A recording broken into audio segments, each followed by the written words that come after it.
Welcome, Commissioner. I'm Joseph Benitez bringing you a status report of Ana Garcia's mysterious death. Ana Garcia was found dead in a research lab located in the Gentry Life Science Building at 10 a.m. by Taylor Diaz.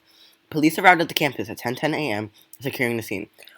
Ana is 19 years old. She's a female, and she was an undergraduate student at a college. She worked part-time in the research lab in the Gentry Life Science Building where she was murdered. You can usually find Ana playing soccer, studying, spending time with friends, and doing labs. When I first walked in at 10:15 a.m., Anna was lying chest down on the floor. She was near a table and a chair. The room was pretty much bland, with a few cabinets, chalkboard, and closet. It was a bit warm, with it being 70 degrees Fahrenheit. I found countless amounts of evidence at the scene, including two bloodstains, a phone, hair, a note, a flask, and a blowfly along with its eggs. So you can find the phone on the table, and the first bloodstain on the corner of the table, and then the second one next to the table.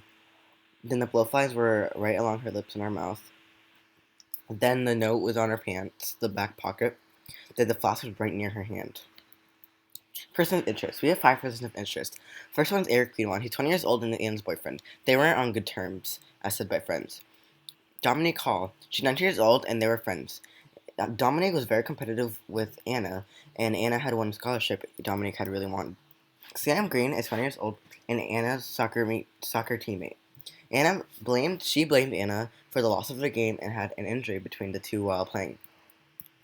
Taylor Diaz. She's 19 years old and Anna's friend. Taylor found Anna dead in the lab. He contacted law enforcement immediately. Then we have Dr. Esley Opel. She's 50 years old and Anna's professor and advisor. They had a very healthy relationship. Opel assisted her when needed. Opel did decline to write Anna's recommendation letter for a scholarship. Trustworthy. So I conducted a polygraph test of all the persons of interest, and the person of interest that showed the most deception was Eric. His average heart rate was a vital signs, where a 10 being his respiratory rate and 74 being his heart rate. But when he was asked if Anna and him were getting along, his respiratory rate decreased, and it was now a 4, and his heart rate increased into 78, as you can see here. When he was asked the question, his heart rate just piked up. So that's very suspicious already. Digital timeline. So here you can find I made a timeline of events that happened even 5 days before her death. So she received an email from the scholarship. She won a scholarship. She is found doing labs many of the times. She did spend time with friends and do labs with Eric and Taylor. She received some messages by Dom congratulating her from her scholarship. She received emails from Esley at 1:14 p.m. So she received messages from all of the persons of interest except Taylor Diaz, but she has spent time with most of those people. She also had a lunch date with Eric at 12 p.m. And the day of her death, she received a good morning text from Eric at 6:20 a.m. and a sorry text from Eric at 7:52 a.m. And then Eric questions she'll be at the lecture at 9:05 a.m. Fingerprint examination. So I have taken the fingerprint of everyone and also found the fingerprints of the fingerprints that were on the flask and the handwritten note. So the first fingerprint on the flask had a whorl pattern with the minutia of a hook, fork, short ridge eye, double fork, and double fork. When observing Ana Garcia's fingerprint, it also had the same pattern, whorl pattern, and the same minutia. So Ana Garcia's fingerprint was on the flask. The fingerprint on the handwritten note had a loop pattern.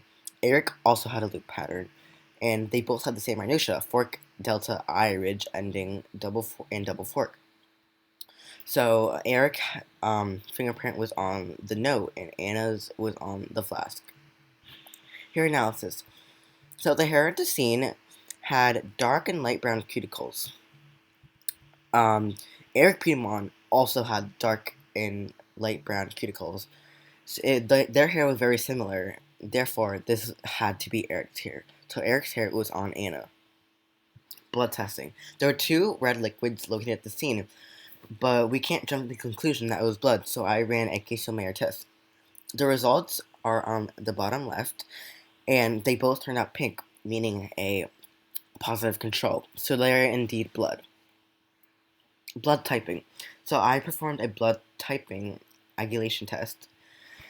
So I put everyone's blood on on the tables, and I put anti-A antibodies on the first one and anti-B antibodies on the second one. So I can see type A blood has an coagulation with anti-A, but no coagulation with anti-B.